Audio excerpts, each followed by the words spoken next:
पंचमी म्हणजे बहीण भावाचा सण. बहीण आपल्या भावासाठी नागोबाची पूजा, भाऊ समजून नागोबाची पूजा करते आणि पूजा झाल्यानंतर तिथं रंगतो भुलईचा डाव. भुलईला गाण्यानेच रंगत येते. तर त्यासाठी मी आज भुलईचं गीत सादर करीत आहे.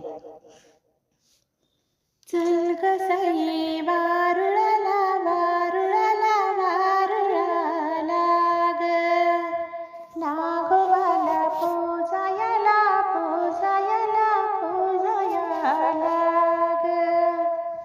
चल ग सई वारुळाला वारुळाला वारुळाला ग, नागोबाला पूजायला पूजायला पूजायला ग.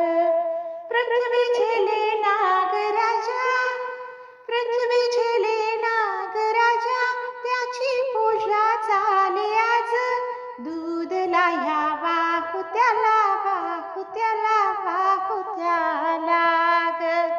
चल ग सई वारुळाला वारुळाला वारुळाला ग, नागोबाला पूजायला पूजायला पूजायला ग. 12 घरच्या 12 जणी नागोबाची पूज भणी, 12 घरच्या 12 जणी नागोबाची पूज भणी. अंक मागू कुंकवाला कुंकवाला कुंकवाला ग. चल ग सई वारुळाला वारुळाला वारुळाला ग, नागोबाला पूजायला पूजायला